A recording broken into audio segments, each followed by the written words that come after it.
गिरिडीह जिले के बेंगाबाद प्रखंड के करनपुरा पंचायत में जल छाजन परियोजना के तहत एक दिवसीय प्रशिक्षण कार्यक्रम का आयोजन किया गया, जिसमें धनबाद और चतरा से आए प्रतिभागियों ने भाग लिया। यह कार्यक्रम समेकित कृषि, जल, जंगल और जमीन के संरक्षण पर आधारित था। प्रशिक्षक खुर्शीद अनवर हादी ने बताया कि यह पहल किसानों को स्थायी कृषि प्रणाली से जोड़ने और बंजर जमीन के उपयोग को बढ़ावा देने के लिए की गई है। यहाँ जल संरक्षण के लिए वर्षा जल रोकने वाले स्ट्रक्चर और तालाबों के निर्माण का प्रदर्शन किया गया। साथ ही वृक्षारोपण के महत्व पर भी चर्चा हुई।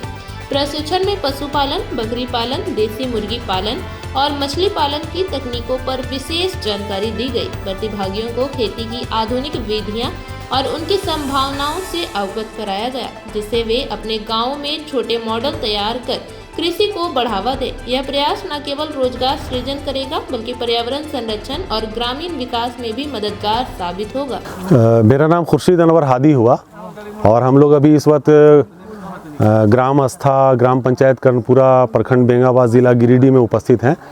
यहाँ पे चूँकि जल छाजन से संबंधित जो प्रतिभागी है वो धनबाद से चल के यहाँ तोपचाची से चल के यहाँ पे आए हुए हैं और जल छाजन से जुड़ी हुई गतिविधियों से वो लोग जुड़े हैं और उसको आगे बढ़ाने का प्रयास कर रहे हैं।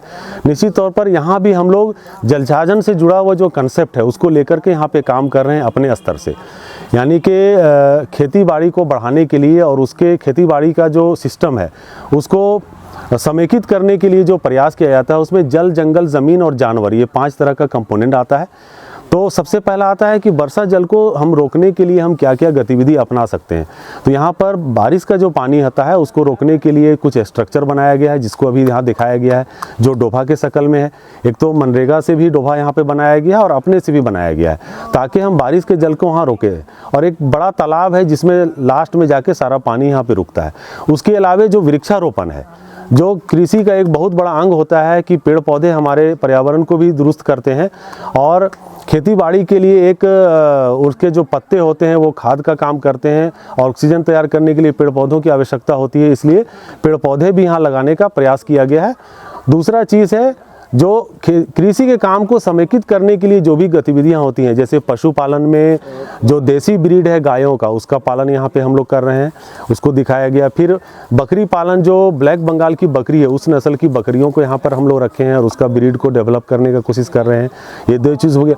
पक्षियों में यहाँ पर देसी मुर्गी का जो सोनाली नस्ल का जो मुर्गी होता है वो अंडा उत्पादन के लिए यहाँ पर हम लोग रखे हुए हैं, उसको लोगों को दिखाया गया है कि हम सोनाली मुर्गी है वो अंडा उत्पादन के लिए उसका हम रख रखाव कैसे करते हैं और उसका हम पालन कैसे करेंगे, और किसी तरह की बीमारी आती है तो उसके बचाव के लिए हम क्या क्या अपना सकते हैं दवाइयों का और कैसे उसका रख रखाव कर सकते हैं।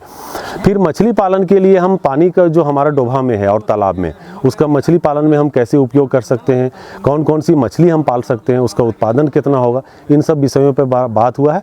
और समेकित कृषि में जो भी गतिविधियाँ अपनाई जानी चाहिए वो सारी गतिविधियों के बारे में यहाँ चर्चा हुई है लोगों के साथ में। और ये प्रयास हम करेंगे कि सभी लोग अपने अपने क्षेत्र में छोटा ही मॉडल हो लेकिन समेकित कृषि का एक प्रणाली विकसित करें, ताकि उनके आसपास के गांव वाले उनसे सीख सकें और कृषि कार्य को लोग छोड़ रहे नहीं बल्कि इससे जुड़ने का काम कर सकें। धन्यवाद। बहुत ही अच्छा लगा। हम लोग जल छाजन विभाग से है। मेरा नाम भीमलाल साहब है और इस विभाग में मैं सोशल एक्सपर्ट के रूप में हूँ। मेरे द्वारा तोपचाची जल छाजन क्षेत्र के नैरो वाटर सेट से किसानों को लाया गया है एक्सपोजर विजिट के लिए। इन लोगों को पहले ट्रेनिंग दिया गया था और स्थल भ्रमण के लिए आज लाया गया है। यहाँ पर चीज़ें दिखाने के लिए कि किस तरह से खेती किया जाता है, ये सब देख के सीखे और अपने अपने गांव में जाकर खेती करें और अपना विकास। जल छाजन का मुख्य उद्देश्य क्या है? जल, जमीन और जंगल को किस तरह से बचाना है, इसका मेन उद्देश्य यही है। जल, जमीन, जो बंजर पड़ा हुआ ज़मीन है उसको हम लोग किस तरह उपयोग में लाएंगे। किस तरह से आप उपयोग में लाते हो? बंजर ज़मीन को तालाब बनाकर, जहाँ पर खेती का कोई संभावना ही नहीं है, उस पर हम लोग तालाब बनाकर मछली पालन करते हैं और उससे रोजगार का साधन बढ़ाते हैं। कुल कितने लोग आए हुए यहाँ पे विजिट में? हम लोग लगभग 50 के लगभग में है, 50। आप देख रहे हैं द जोहार। जुबां पर जोहार, दिल में झारखंड।